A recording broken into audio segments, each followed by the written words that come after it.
Good evening and welcome to the Gentleman's Assembly. Tonight we're joined by Jeb Smith, author of Missing Monarchy, a thought-provoking book that challenges our assumptions about the medieval period, often dismissed as oppressive and authoritarian, and instead invites us to view the period as a time that may have offered more balance and liberty than modern secular democracies do, through his own particular libertarian and royalistic perspective. And Jeb Smith, I'd like to just ask you to, if you could go ahead and say who your book's intended for and why you wrote it. I'm going to be curious to hear what you'd have to say about that. Sure. Well, thank you for having me on. It's written for anyone who's interested in history, really.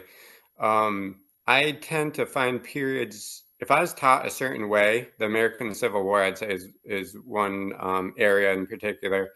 And then the Middle Ages, I was always taught that those are kind of the worst times in human history, that they're just awful, horrible places for everyone to live in. And when I dug into the history and I found that that's not exactly how it was, that ignites my interest. So anyone who is willing to challenge what they've been told, or that wants to know if what they've been taught is true, if you have a love for the Middle Ages, that would interest you as well. So I think there's a wide range of historians, lay people that are interested, or if you're interested in politics, it's tough to step outside of your own culture and your own what you've been taught through education and the people around you.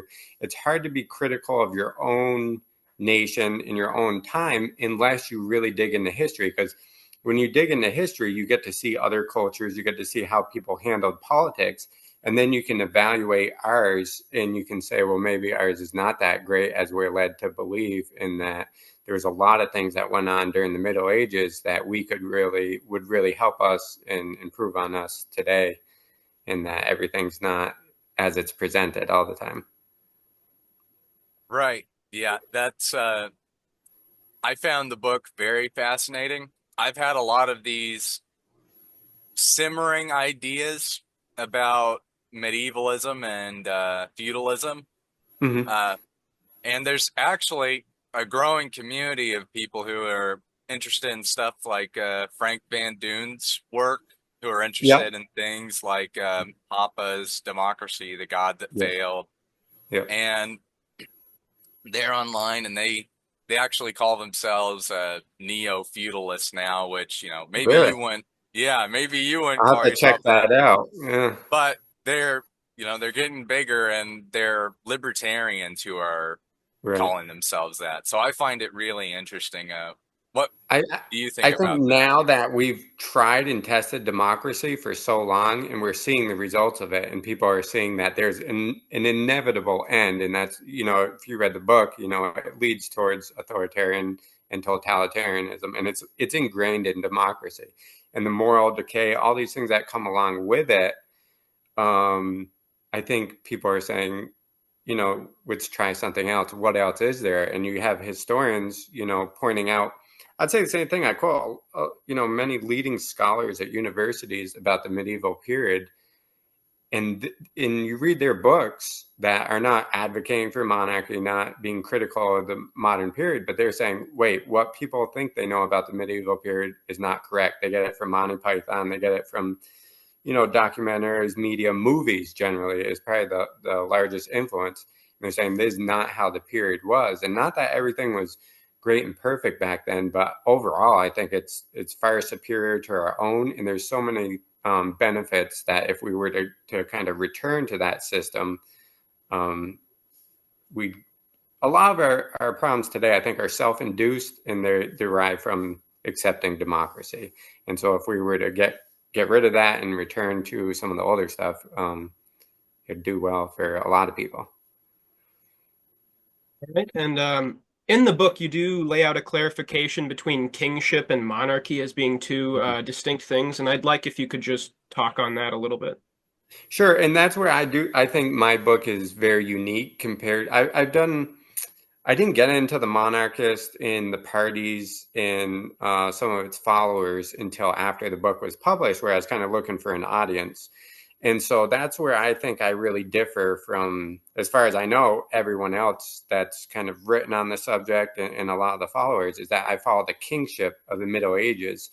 and it's opposed to the monarchies that we had before we became republics and democracies. I think a lot of people go back to the history and they'll look at the absolute monarchs like King George and point to the benefits of those systems compared to what we changed into. But I'm saying if you go even further back, before the 14th century generally, in Anglo-Saxon England specifically, that you had that form of kingship, which differs drastically from monarchy. And so many things in society changed during that 14th century. But politically, a king is just a member of his group. He's a kin. He's a member of his kin, and he's serving a duty to his people. They have their customs in place. They have their laws. And it used to be patriarchs, and a patriarch just kind of turned into what we call a king. And so he's kind of the protector and the upholder of the people's customs and the people's laws. He's not a ruler. He's not above in the same way a monarch is. A monarch kind of rules over. He's the head of the state. Later with Roman law, he could create law, or at least had an influence on that. He was a lot more powerful, and everyone had to obey him. Whereas a king is consent, and he's of the people, and he's judged by how he upholds the law. If he does not uphold the law, then he's no longer a king. The people don't follow him because they're not following a person. Whereas with a monarch in Roman law, you kind of had that obedience. This guy is above you. You need to follow his dictates, what he says. He is the law in some ways. And so with a king, again, he's a servant. He's not a ruler of his people. And he's limited by that law, so he cannot manipulate it. He can't extend his powers. His function is not to regulate people as we do in modern democracy, or control the economy and things like that. He's really almost more like a judge, and his powers are so limited. Like in the 14th century, I cite in my book, there was a 2% tax put realm-wide, and it led to revolts. It led to towns being captured, authorities being killed, basically a civil war, because they saw that as so oppressive, so tyrannical. It's not within the king's duty to tax the people. It's their income. It's not his. And King George later on put a 3% tax. He's an absolutist monarchist, so he's a true monarch. He puts a 3% tax on tea, and that leads to a rebellion in America. Today we're taxed, I think it's like 45%. And so we're progressing on this line towards totalitarianism. And it's because it goes back to those monarchs, to the 14th century, where we started allowing the government to pass laws and change the people's laws.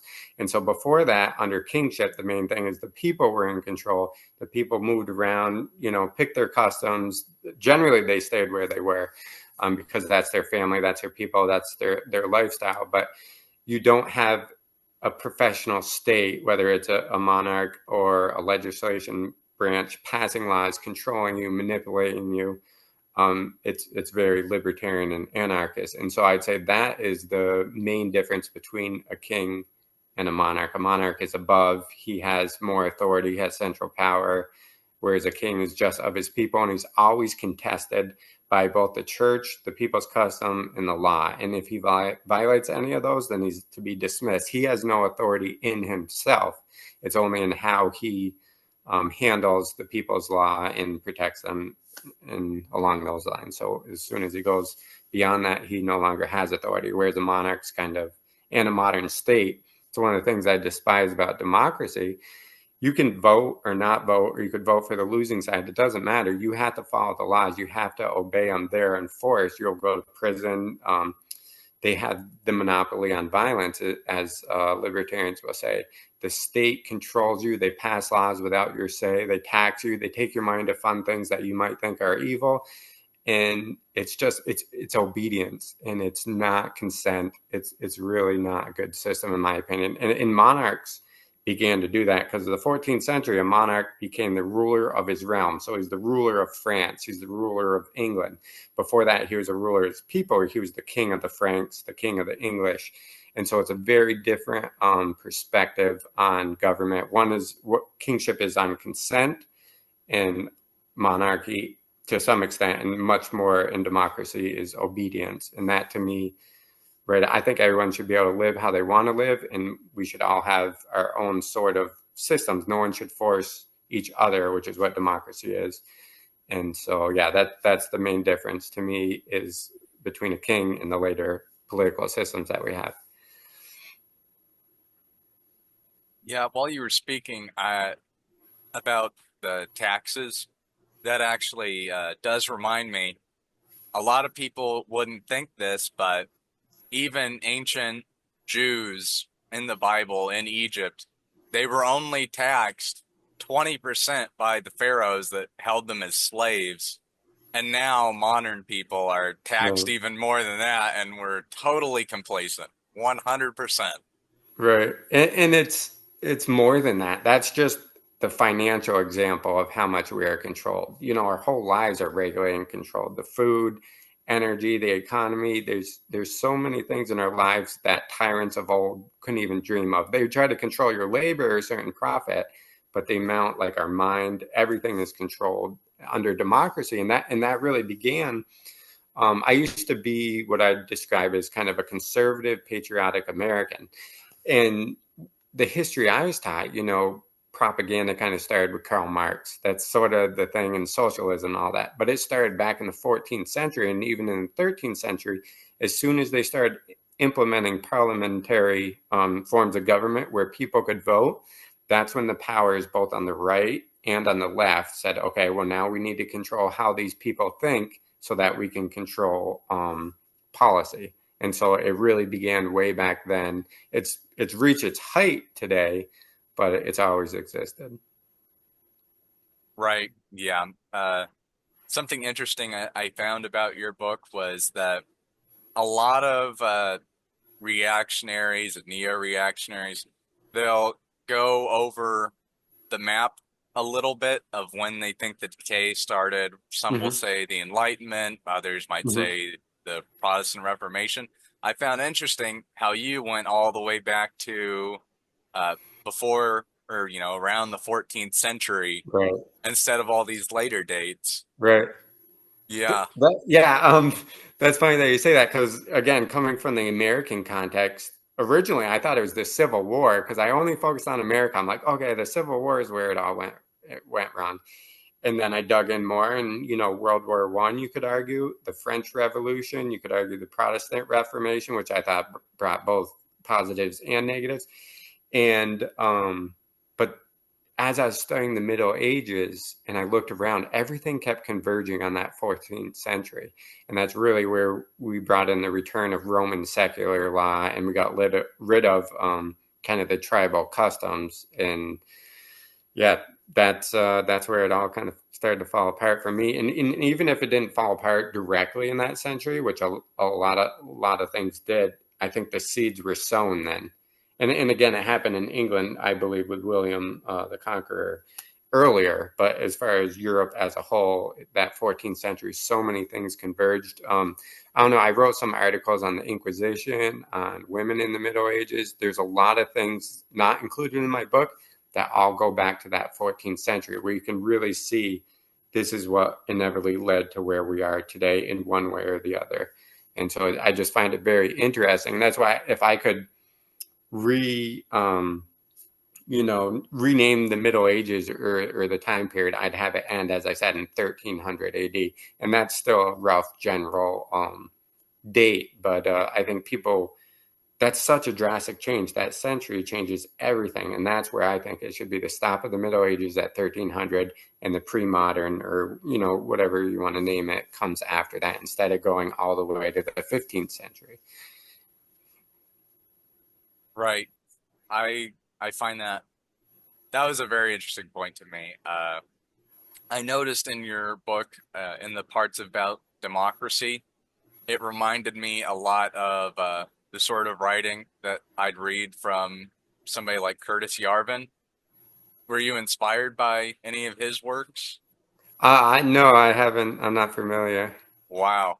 Well, he brings up a lot of similar points that you do about democracy, Hmm. and I thought you were, getting ideas from the neo-reactionaries, but it's pretty good that true ideas are independently developed. So that you're gonna have to link me or something. Send me an email after with all these the feudal reactionaries, neo-reactionaries, all that sort of material, because I'm definitely looking in for like-minded people, I guess, to discuss these ideas and things it like that. is, Part yeah. of it, I'm sure, I don't know the author's name that you just mentioned, but if you went to his sources and his ideas, I bet they came from a lot of medieval and from history and the critics of democracy. There's that warned, if you implement democracy, there's what's going to happen. So we may have the same source at time that influence our thinking in that way, kind of indirectly. Oh yeah, most definitely. He's a big fan of a lot of the older reactionaries. He's a fan of Carlyle, which I have not read enough of Carlyle's books either. Everybody harps on about him though. Yeah, and I'm not familiar with him either. What I have to say is I thought I was kind of going into my own territory here. I thought I was, why is no one talking about this? I haven't ran into anyone like this. And Hmm. and so to find out that there are people who are similar, in their mindset, it makes me feel like I'm not as crazy as I thought, and that there are friends. And so, yeah, I'd always be interested in reading other authors who have said similar things that I have not come across. To be honest, it's been a hard enough, you know, trek to find you because your book was amazing. I mean, Thank I you. relate to your book in a lot of ways where I also started off as, well, everything for me started off when I was interested in the Bible, Hmm. just learning about that. Then you learn that there's a separate moral code to the, US code, and you realize, oh, well, it's not just the laws. So if it's not just the laws, then what's even the point of the laws? What controls the Yeah, laws? And yeah, then I get into libertarianism and I learn about the Confederacy a bit more, where it's kind of just a whole sham that they're just called slavers and brushed over, yeah, where it's really just anti-secession propaganda. And then you get back even deeper into history, and there's also the medieval period, which is a total flourishing of the ideals that we have for, the Confederacy, the Civil War hmm, period. That yeah, was when a lot of their foundational ideas were actually flourished back in the yeah, medieval period. yeah, yeah. I agree. Um, it's I the same way with you. The first when I became a Christian, when I read the Bible and I read apologetic material and I became a Christian, that was the first time in my life I questioned something. I just accepted everything society told me. I believed it all. And so it was really that thing of coming to Christ. And I think I say in my book, I said, once that happened, it didn't matter what a teacher told me. It didn't matter what the majority thought. I didn't care anymore because there was a truth out there, and that's what mattered. And that's kind of what set me on my quest of truth, seeking truth and seeing what I'd been taught. Was it true or not? And I realized how much the level of manipulation is extreme. It really is in modern times. And, I was glad to finally trace that back to democracy because they want to control how you think. And well, every government across the world wants their people to be compliant. You're not going to teach your civilians that you're not the best country, that you don't have the best laws because they'll seek something else. You want them to be content the way they are. And so it really comes down to authorities wanting a docile population, and it's not really a concern for truth. And because truth, generally, people are going to get upset at the rulers in place. And so, yeah, coming to Christ was definitely the original truth to me that led to everything else. Amen. And I think that when you do hear about Curtis Yarvin and his work, you'll find it very interesting that he uh, he looks into things like the government with a business type of analysis, Hmm. where even unlike the Austrians, he looks more into it as, you know, how does it function? How does it try to best function? How could it function better in a more feudal type of way with Hmm. more decentralization? Okay, yeah. I think you'll really like the works I'll send you from him. Awesome. Uh, I was going to ask a question. You talked about the Protestant Reformation and a lot about the Catholic Church in your Mhm. book. I'm kind of curious, what are your opinions on, you know, are there any Protestant churches that might uphold more of the old, maybe Roman Catholic way of how they help and conduct society that, you know, could take off? There are some authors out there. If you're looking for a denomination, I'm not sure of one specifically. I'm just referring to certain authors there. But yeah, I have some articles actually coming out, hopefully in the Postal magazine on more. I'm going more in depth onto the medieval church compared to the modern Catholic Church, and also one on a lot of similarities between certain Protestants and Catholics, and that we're much more similar than we think. That one's theologically, but it is tough to find Protestants, especially in America, that are more what you're looking for, I think. Well, it's funny because I'm a big neo-feudalist and reactionary and interested in all this, but uh, Jason will definitely let you know that I'm definitely a very low church Baptist guy, very fundamentalist. So I'm kind of odd in the sphere. Maybe, you know, closest thing I can even imagine to me is maybe like the Orrin McIntyre show where he's maybe reactionary or Mhm. neo-reactionary. I can't really tell. A lot, and that's part of what I talk about in the book at that section where I think the Republican parties just had too much of an influence on the American church. In the conservatives, I guess you'd say, a lot of the Baptists, they love the American founding fathers. They're very patriotic. It's hard for them. It was hard for me for years because that's where I was. And it's hard to get past that because you're really presented by a lot of their historians and pastors that that's kind of the ideal. We create the ideal. They usually portray the Middle Ages as the Dark Ages, but yeah, you can find random scholars, and I can send you an email if you're looking for some books. I'm thinking of some off the top of my head that I've read from Protestants, but it's generally still a mix in there, I guess you'd say. Right. Yeah. It's uh it's actually interesting because you talked about in your book how America is it's basically a state secular society Mm. where it's ran by secularism. And another interesting thing that's also in Curtis Yarvin's articles is that he'll address, even though he is personally an atheist or agnostic, he'll say, well, America is no different than any theocracy of the past. It's just that it is a religion, that Hmm. it's a progressive religion. And another thing to look into is with the Conservative Party, there is, and you can find this on Wikipedia, it's very open if you do look into it. It's the American civil religion, where we have holidays like the 4th of July, Right, Memorial Day, and it's not like it's not saying it's a religion, but it has holy days right. and there are holy figures, and a lot of Christians will even hold they'll hold the Constitution up like right next to the Bible as if Yeah, they're, well, I American mean, flags in the church yeah, too. Yeah, yeah, I mean, the Bible, the Constitution, I mean, they right, can't contradict each other, guys. right. It's the new They revelation.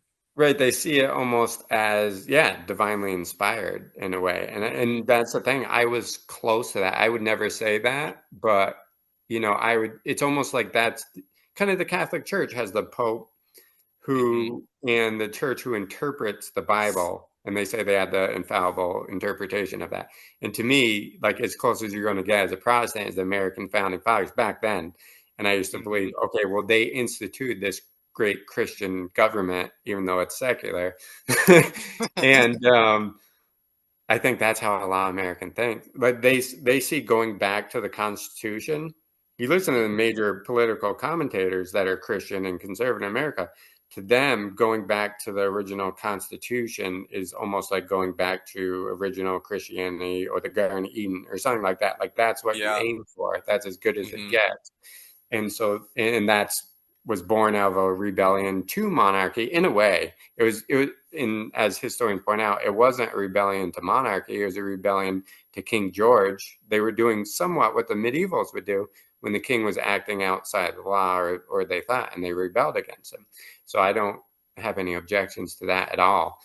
And it was just, what do we do now? And they wanted to somewhat try this new, or the American Constitution, thinking we can do it this way because look, all these kings have morphed into monarchs. They're becoming more and more powerful. Let's try something new.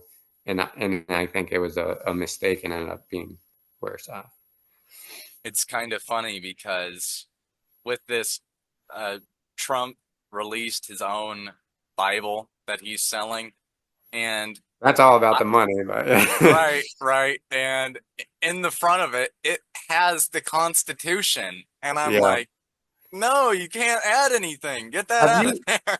have you ever heard of David Barton at Wall Builders? I haven't.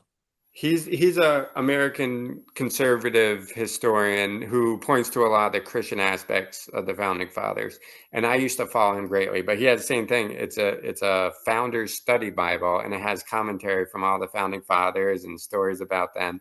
But it's really Mm-hmm. kind of mixed in like this state nationalism, Christian Yeah. nationalism. I'm not sure, semi-religious, or it is religious.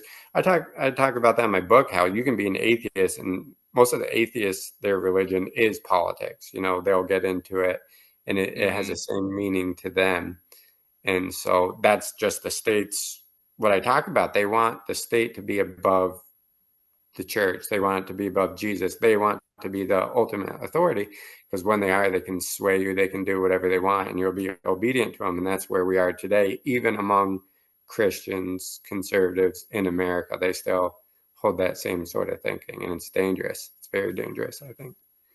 I loved the reference to the French cult of reason back when they were in Mm-hmm. their, reign of terror, Right. Yeah. because a lot of atheists will deny, well, there can't be a religion. We can't have an atheist theocracy.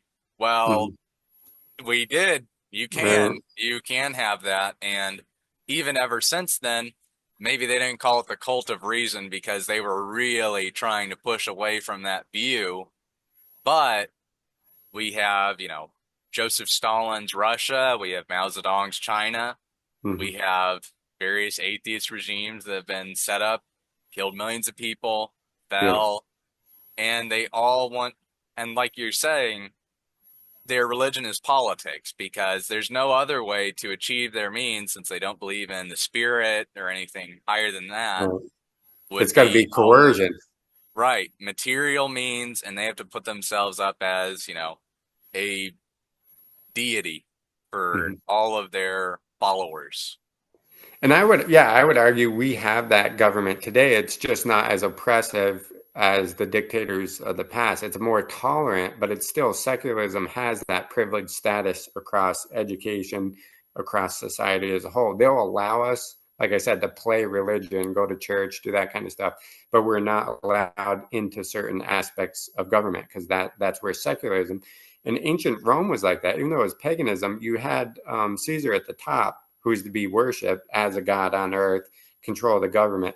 And then everyone else was equal. You could all have your pagan deities who were local and play your little thing, but Caesar's on top, which is why Christians and Jews consistently ran in trouble, because they said, Caesar's not on top, the government's not on top. There's one God who's a ruler of all. And that's why Christians and Jews were both persecuted mercilessly, where pagans they just accept in. And that's why you see across our society, and in Vermont, I see it all the time. It's like I think it's tolerance. You'll see it on bumper stickers, and it has all the different, well, many different religious symbols, and it spells out tolerance or whatever. Basically, they're saying everyone is equal, but they don't really mean that. They mean secularism is above, everyone else is a pagan religion below. And that's where our society is today. So I do think we have a secular society. It's just, it treats the dissidents much better than some of the atheist regimes in the past, and then perhaps not as aggressive as some of them either.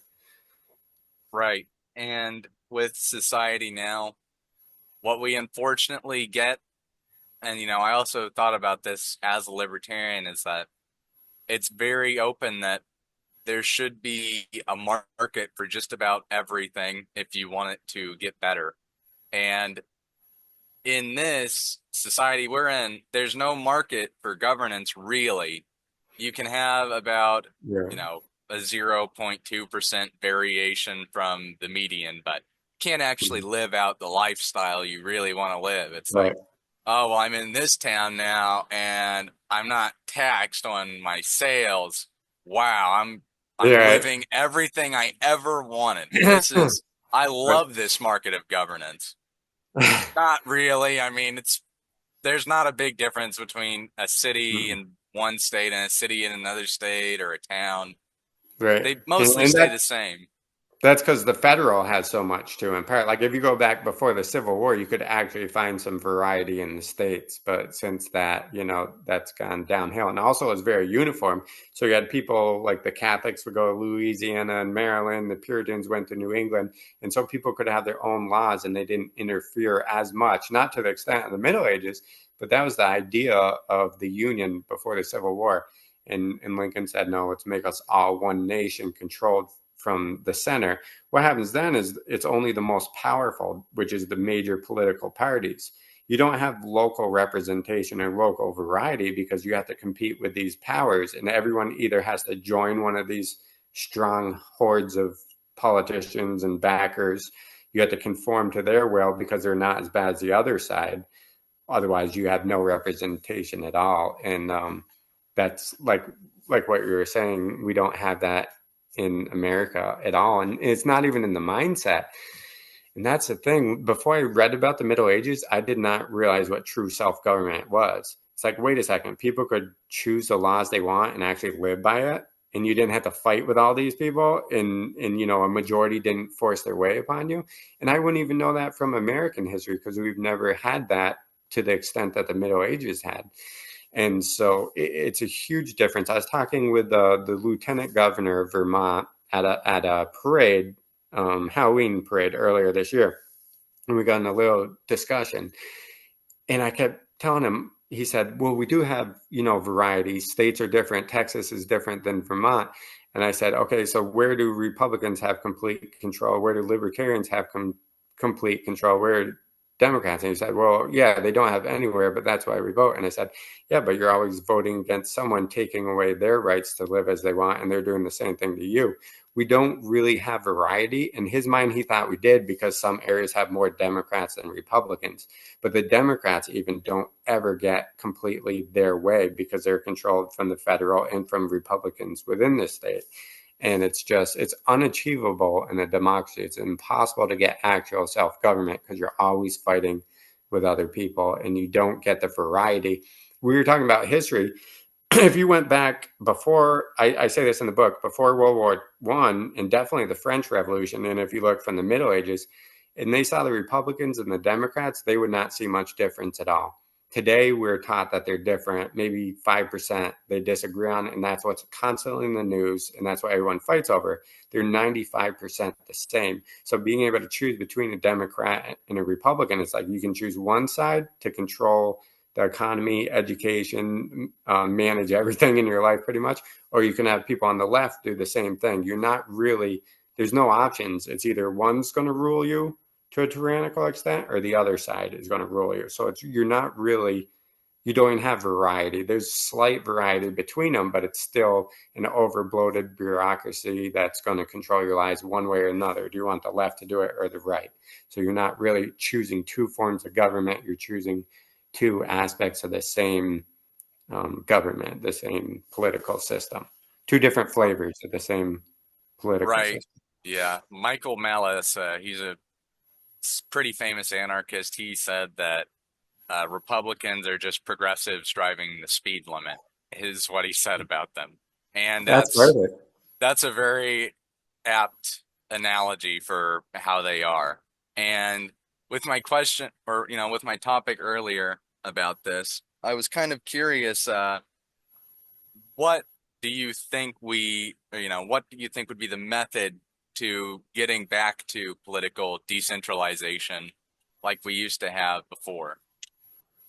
Yeah, that, and I don't know if you read my appendix where I talk about my ideal system, but I say I'm not sure how to go about it in a peaceful manner. The only way I could see it happening is on a very small scale at a town or a county level, but they'd have to secede from the United, if we're talking in America, you'd have to secede from the United States, or you'd have to find some new territory, some small country, have the ruler say, okay, this is what I want to implement in a very decentralized, we're going to change our constitution. Maybe a dictator could do it because he'd have full authority, but then you need a dictator who acts the complete opposite of a dictator. So that'd be very difficult. So in America, I think you'd have to find a town or a county that wants to do it. And the federal government's not going to allow it, because if one place does it, it's going to catch fire. And a lot of people are going to try to secede. So I'm not very hopeful about how to bring about that change. We're in so deep. I don't know if you know C.S. Lewis in his Narnia series, but in all his books leading up to the final battle, I think it is the last one, there's a clear good side, a good and evil side, and you can fight an actual battle and you can find a way to kill off this tyrant or invading army or whatever it is. In the last book, the tyrant has come within the country and they've manipulated it from within, and they've made it's impossible to break apart. It's almost like a disease or a cancer that's spread throughout, and to kill that cancer, you kill yourself.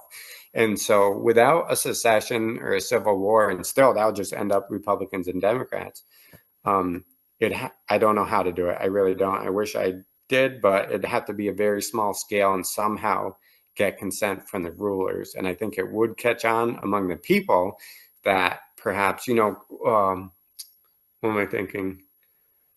The movie, I can't think of the Hunger Games, where like one sector that, everyone's under control of the central government, one sector rebels, the others get word and they start rebelling as well. And I think something like that could happen.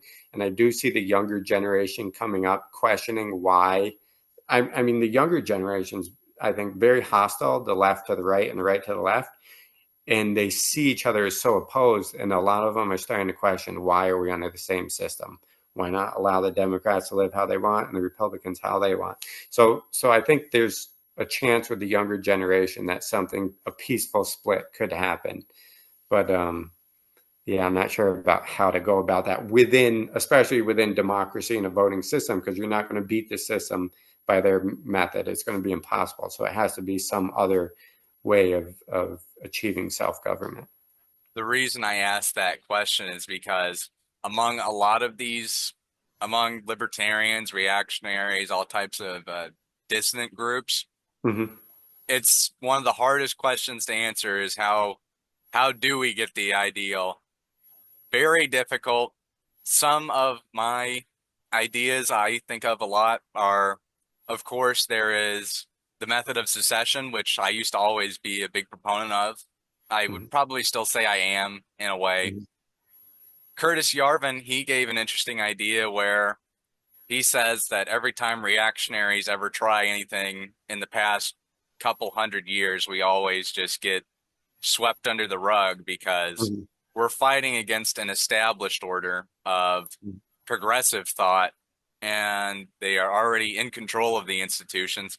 And, Right. you can look back to the major takeover of the institutions and maybe the 20s when, the Soviet Union had began sending over, propagandists and getting people into higher ranks like Yeah. Hollywood, education, Yeah. politics, and they really started taking over with that. So his idea is called passivism, not pacifism, but his idea is that well, we don't do anything. Don't try to really fight the world much. Just be a reactionary in your own space, create reactionary institutions, build them Yeah. up, and over time, with this, it's just going to infiltrate other, branches of government, education, these places, just like how the communists infiltrated into all of these other branches. And eventually, it'll be like what we have right now, where instead, with communism and liberalism, it would be more of a reactionary system. And then at that point, you could probably, slowly break things up. There's interesting ideas. I mean, I remember hearing about the Eastern Band Cherokee Reservation. Hmm. Usually reservations are, terrible places with socialism and government control. Eastern Band Cherokee Reservation is actually like a government corporation which is trying to be profitable to all of their native citizens. And it's one of the most beautiful reservations there are. They have multiple businesses under their control that they manage, and they provide an income to all of their citizens, and they get filthy rich off from it. Hmm. Probably because it's a casino in the middle of Tennessee or Yeah. something, right? But they get very rich off from this. And I was thinking to myself, oh, another big one was, you might like this as a distributist, but all of their members, they're not allowed to sell their land. They're only allowed to lease it out to other companies Yeah. where they stay the owners of it. Hmm. They're not prohibited from letting other people use it, but they continue to take a rent and they continue to, they can share it. Right. And it was just, it's beautiful to me. And I'm like, why can't they have this for other groups of people in the Right. United States? Yeah. I mean, I want Why are they privileged? to, there's so, I want to be native now. Come on, Um, guys. the original thing I think has to go on, the reactionary. I mean, that's kind of what you're doing by this YouTube channel, is you're kind of airing different reactionary ideas and getting out there in public. And I think the more movies, the more institutions, education that you can do to teach this kind of stuff is obviously has to happen. I don't know if it's gonna change a majority, which obviously you need in democracy. Um, I think the Republican Party's actually been doing this lately under Trump, and I think we're going to see that continue with some success for the Republicans. And so it's something everyone should be doing. But when you have so many people going to public education and being taught a certain way, it's going to be very tough to find success, especially in our lifetimes or our children's, doing it that manner. I think that has to happen no matter what. And I'm just not sure that is going to end up successful. Right. And another thing about education is Yarvin, in his articles, he gave an interesting solution to people who do send their kids to a public school. He made an analogy. He says, well, I send my kids off to Catholic school. Why do they come back Catholic? Right. And he's like, well, see, when you send them off, the best way to make sure that they don't take the beliefs from their school isn't to tell them the ideas against it, ironically. And it's not to tell them ideas, for it, of course, but it's just to not reinforce their beliefs at all within the home. Do not give them Hmm. any, like, if you go to school and they tell you about, oh, America is the greatest country in the world, we all need to love democracy, but then they come home and it's like, oh, we don't celebrate 4th of July. It doesn't matter that much to us. We're a very secular household on that Yeah. matter. They're not going to become big fans of it because they have no reinforcement of it. And, when you tell them ideas against it and you're saying to do a public school, well, then That they'll it fight back. justifies it. They'll try and fight back against the institution. Hmm. They'll get popular, crowded, put into this corner. And then eventually they just come back home and they fight against you instead, where they're Right. like, no, I am this. I believe what the school says.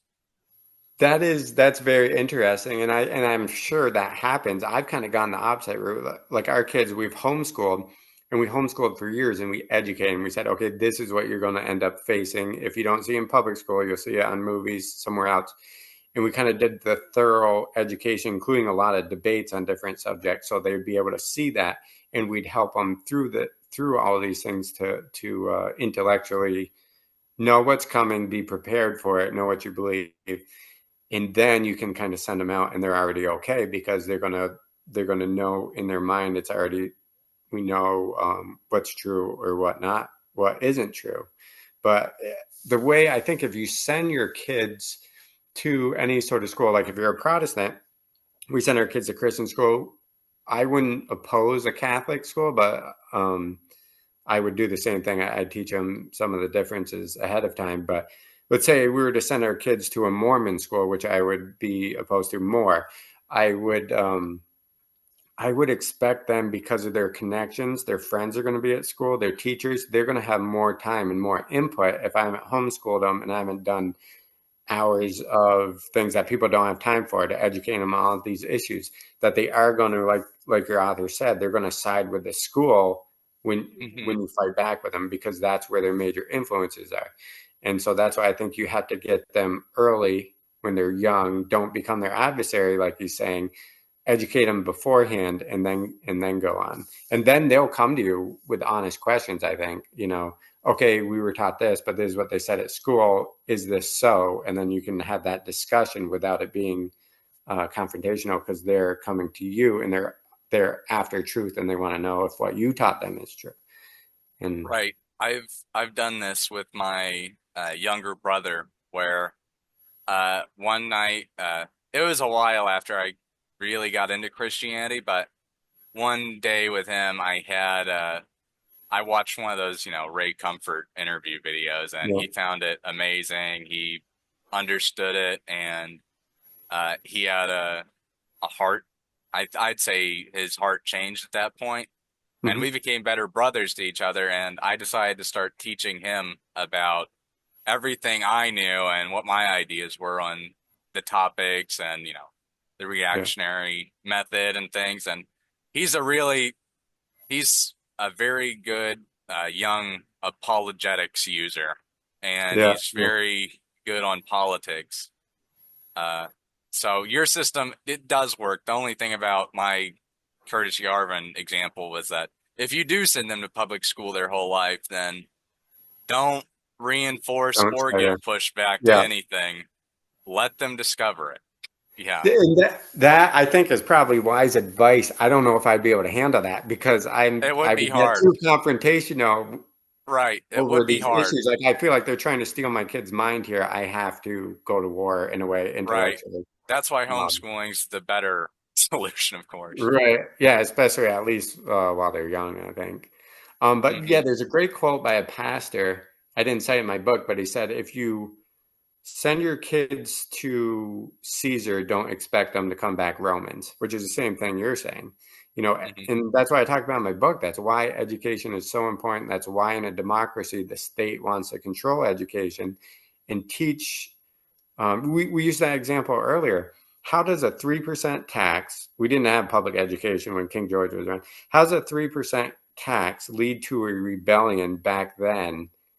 And how does it today? You're more likely to run into protests if we reduce the size of government 3%, because it would take away someone's program. Our mind is completely changed to desiring and wanting the government to do almost everything for us. And we'll get upset. And in the streets, if the government says, okay, we're going to stop doing this small little program. When back then the government says we're going to tax your tea 3%, and it's a huge rebellion. It's because they've controlled education and changed our minds, and to be tolerant of government abuse and to see them as the highest authority. And like we talked about earlier, it's intruded on the church as well, even well-meaning Christians. So Right. And to get back to some of the ideological underpinnings of the text, you lay out and outline some libertarian and voluntarist principles. But something else you do get into is you express some distributist principles. Um, and also you sort of comment on the Puritan work ethic and almost, I believe you connect it to secular capitalism, if I remember right. But Sounds great. right, and if you could just go ahead on that and speak towards your sort of distributist leniencies and worldview in all of this work also. Yeah, well, the main reason I wouldn't describe myself as a distributist, but I really like a lot of what they're trying to prevent. Okay. And so we were talking about it earlier with the Native American reservations where you couldn't buy up or you could only lease. I feel the corporations' business are more of a negative influence than the actual government because I think they control the parties, they control the people. They become so powerful that they want to dominate the market, and we see it to a huge extent in our economy today. And so they will buy up or influence who gets elected, who stays in power, and this happens across democracies across the West. It's not just in America, and so that's why I see that buildup of corporations and businesses as much of a threat to people's liberty as governments can be, because they usually initiate it. So in a distributist society, no one's allowed to build up, become so powerful. It's kind of like, I'll give an example. In Vermont here, we have a great little bookstore. It's called the Northshire Bookstore. I've gone there since I was a kid, and I want to support them. But then you have Amazon that you can buy the same book for half the price on Amazon, and it has all these other options. And it's like, I want to help the local bookstore, but our system is set. It kind of punishes the local farmer, the local owner. It makes it very difficult. They're harassed with regulation, with taxation. And the major corporations that are allied with the different political parties, they get all sorts of benefits, they get subsidies, all that. And it just bolsters this business helping government, government helping business. And so distributists want to prevent anyone from having that sort of authority and control over everyone, to allow the decentralization, not just political power, but financial, economic, all that is to be spread out so that you have as many self-sufficient people. I think that's the goal. That's why I love feudalism. That's why I love the Middle Ages, because it was so decentralized, not just political power, but financial. A large percent of the population could live completely free. And when you can live completely free and provide for yourself, no one can mess with you. I love J.R. Tolkien. I love Lord of the Rings. When you look at the Shire, that's how it is. And that's why the hobbits were like that. They lived on their own. They were completely content. They were completely happy. You couldn't manipulate them because they already had everything they want. It's the desperate people that you can easily manipulate. And then you can use that group of people against a group of people over here. And so liberty is taken away by these different sorts of power blocks, whether political or economic and business.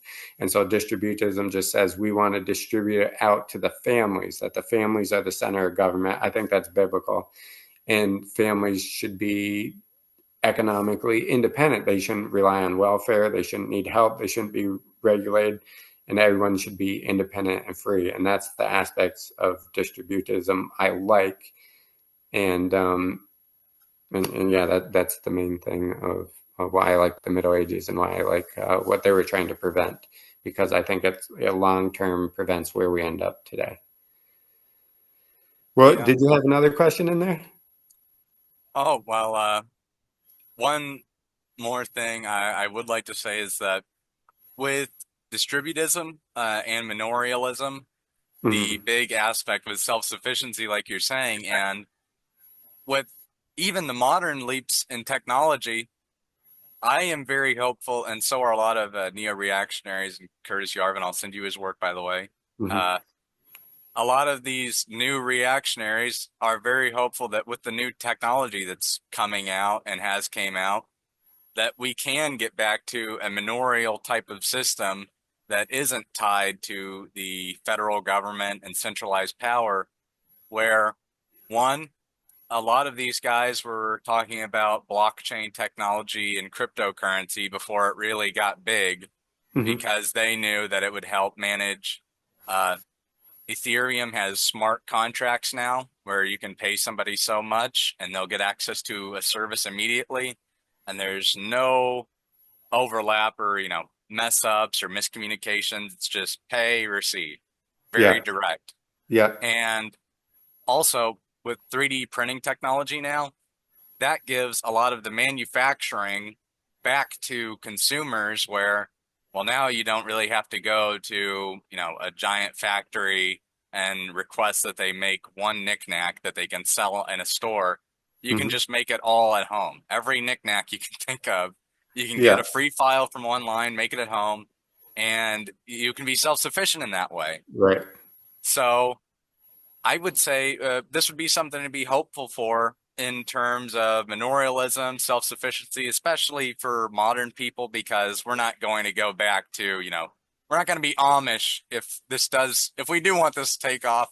We probably can't say, well, you guys want to be Amish now, right? we'll probably have to go, well, Right. you'll have all of your same things. It's just that you'll have them here at home and you won't need to import them from around the world all the time. Yeah, and that's great. That's a good point, that technology does leave me hopeful too, of the changes that it could bring about. And the work ethic, that was a question that I missed, right?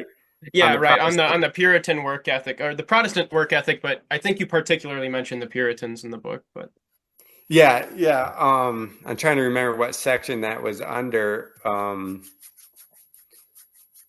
and what that was related to. I'm sorry, I'm drawing a blank there.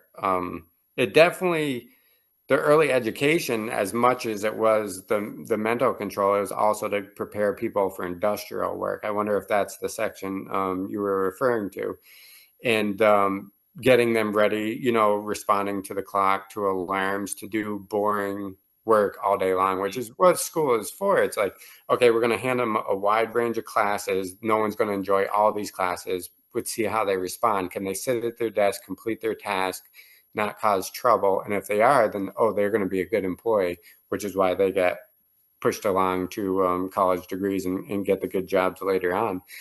And so it was the Prussian system in Europe. They had the Industrial Revolution, in America took that on. And so it was all about creating these compliant workers, because people during the Middle Ages in Distributism would be more like that, is you want to use your creative mind. You want to do what you want to do. God gave you certain talents and you use those on your own to provide for yourself and maybe provide a service, but you are your own boss. And that's something I love about Distributism, because it makes as many people their own boss as possible.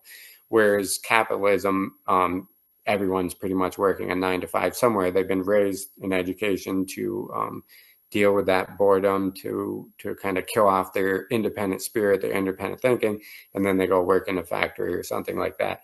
And to me, I've always found education and work a form of mental oppression in a way. I mean, you don't have the freedom of thought, and that's why I love Distributism. They said everyone should be a tradesperson, a craftsman, your own farmer, whatever you want. You're free, independent. You decide what to do with your life.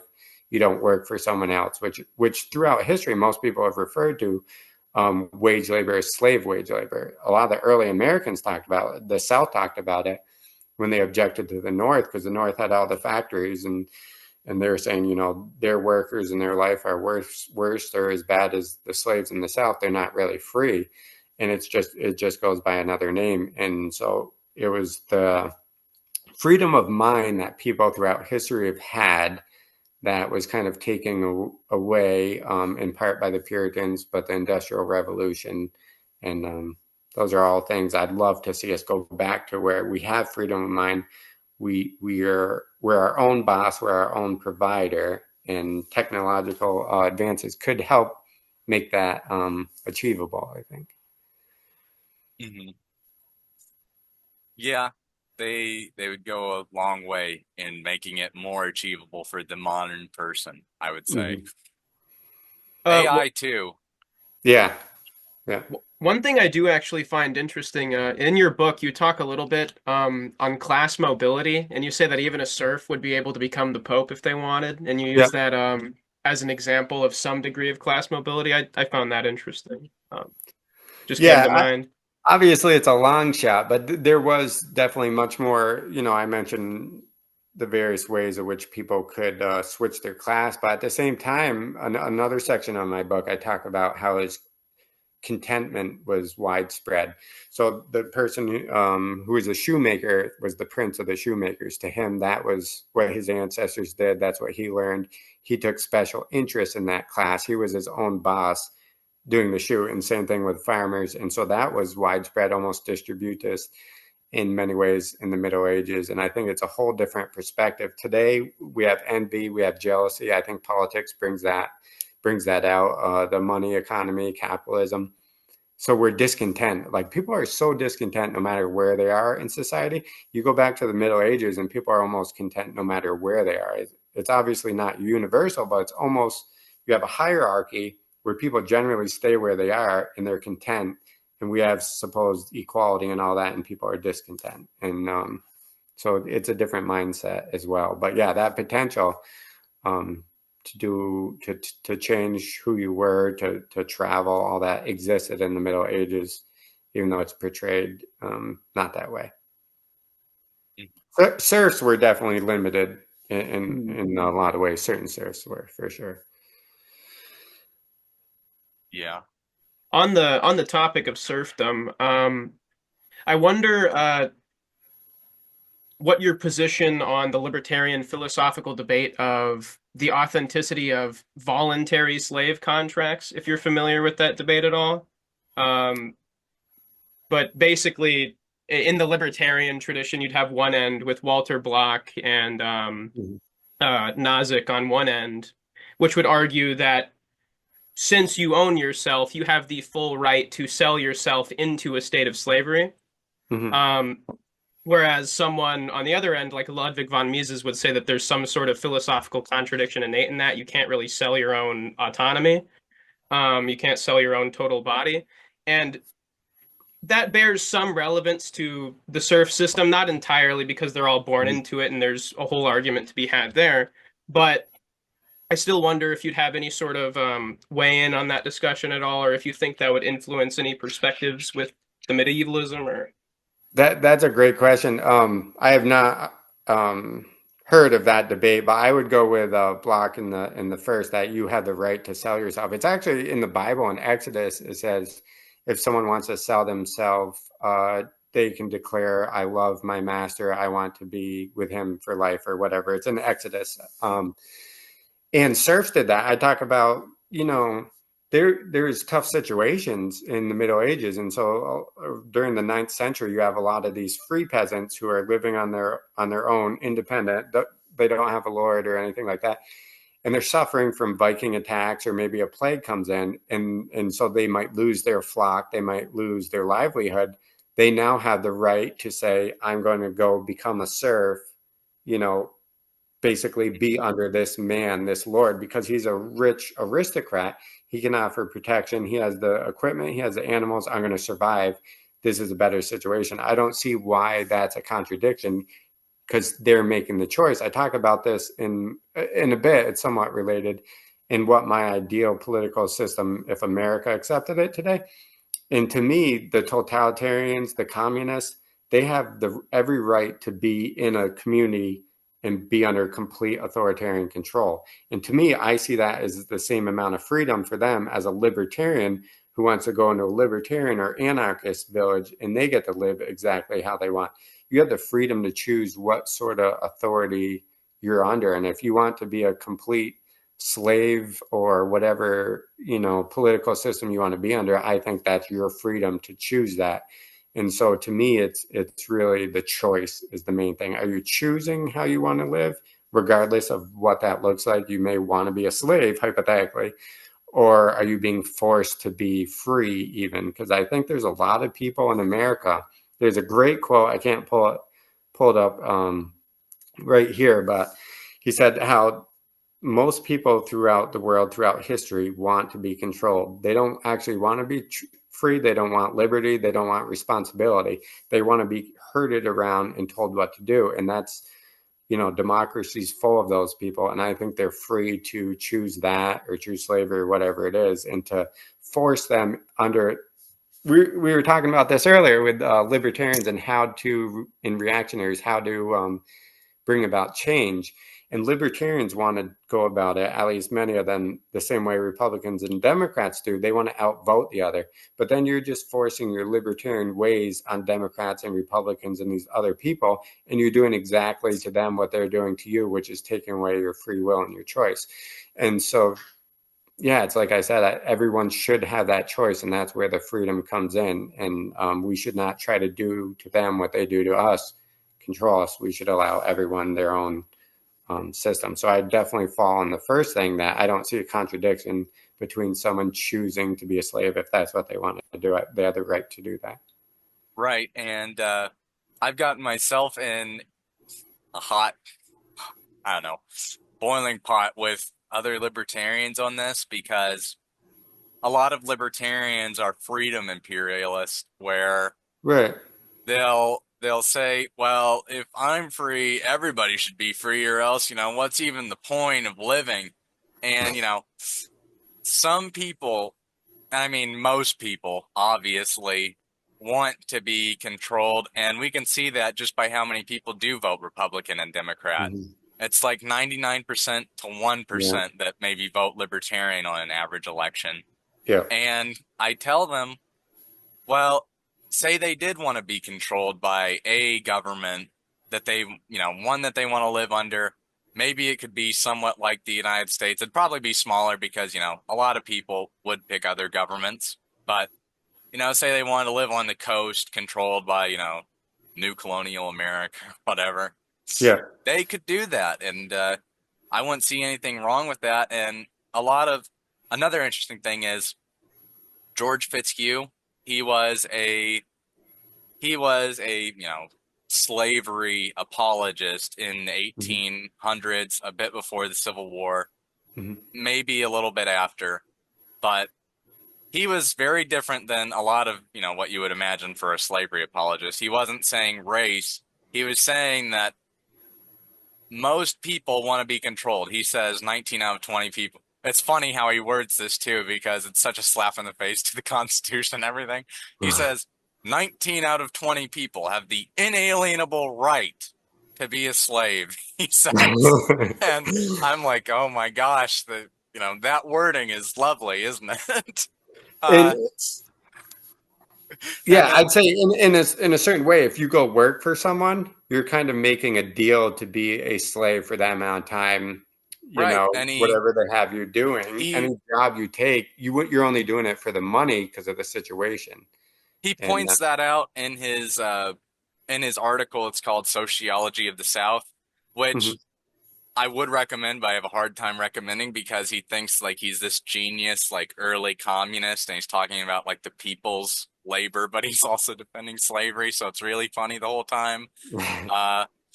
And he does make great points though in it, where you can kind of agree with him at some points, where he says in the North they have wage laborers right, who they can just replace them at will. They can pay them right, barely anything to live on, let the wage laborer figure out how to live, and if they die, they'll just, they'll get some poor immigrant to take their right. place, New or they'll Irish get somebody else to immigrants. take Yeah. their place.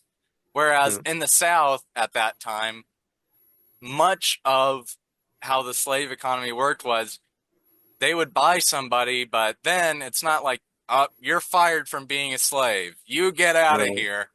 It's like, Mutual interest. it's like you buy a car, you wreck it. It's like you're an idiot. You just ruined your own value. You would want this person to also succeed because you invested in them personally. I mean, it's Right. like a stock. You don't like try and sabotage a stock. You try to help it grow any way you Right. can. Well, for these people, it is wrong that they were forcefully bought, of course, but they were like a stock where they would try to help them get better at whatever their skill was. And it might be pointed out in a lot of other I was going to say Confederate R.L. defense. Dabney, I know, it has written on that. There's a lot of Confederate defense articles also where they say, well, they even want slaves to have their own patents. They want them to be overseers. They want them to take on larger roles in the society and economy. And with the way things went, we only see, the darkest aspects of how Right. that could all possibly have went. There were some things they could have done better, instituting biblical regulations on Mhm. slavery and making it more of a voluntary system, obviously. Yeah, But more like serfdom. yeah, more like serfdom would be the answer to that, where Yeah. families aren't split apart and all other, types Yeah. of atrocities.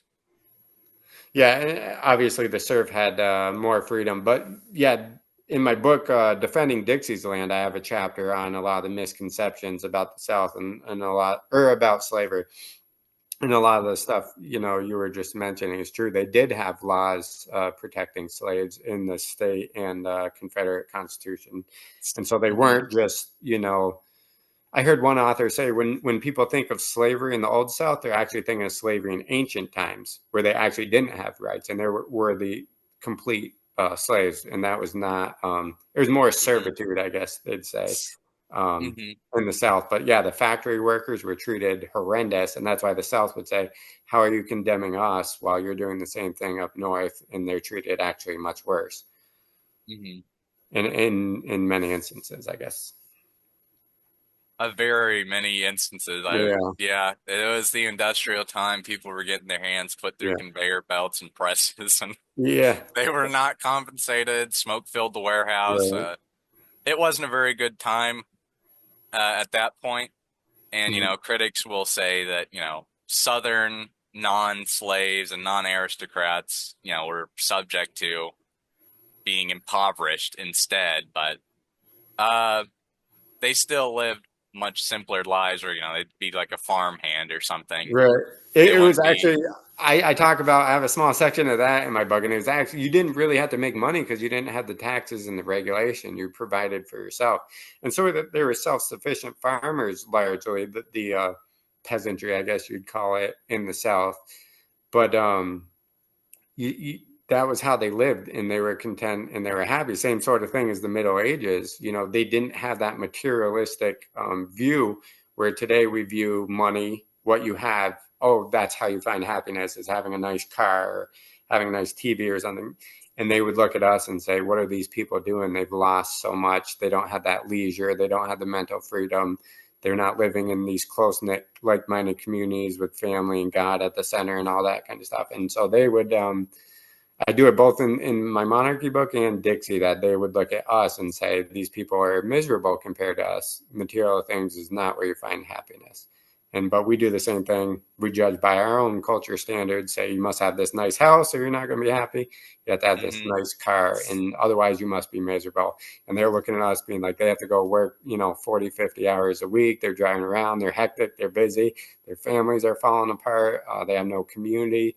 They must be miserable. So it's two different standards that you should always look at different perspectives of what makes people happy. Uh, We can't just judge them by our own. while we're on the topic of Dixieland, Patrick actually told me he found an article of yours where you drew parallels between Southern society and medieval Mm-hmm. society. And I'd Mm-hmm. really like if you could talk about that while we're in our medieval interview.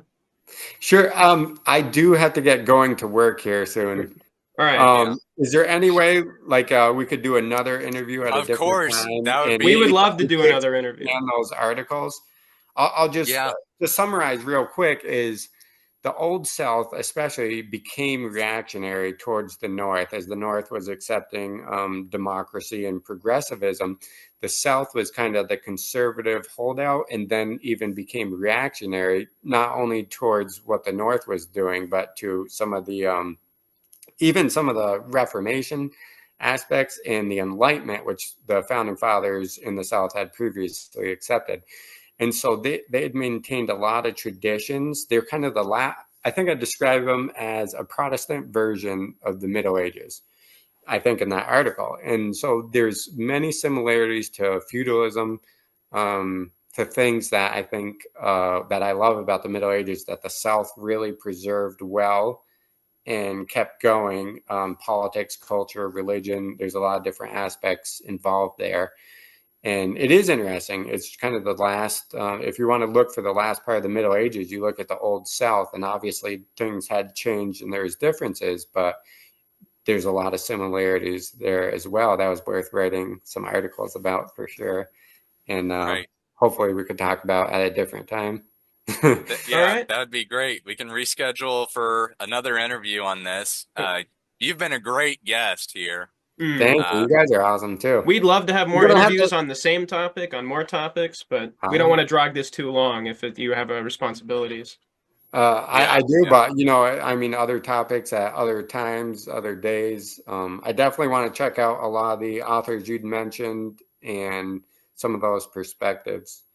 I'd be interested in having you on for maybe some discussions about things even besides any written works. We can see what we can do. Awesome. Great. Well, anyways, I think we're good ending off here. I think it was a good interview. So, Thank you. yep, I hope you have a good day. Thank you. So I'll hear from you guys in an email then at some Yep, point. Sure. will do. Yeah. Sounds good. Awesome. Thank you again. Great. God bless.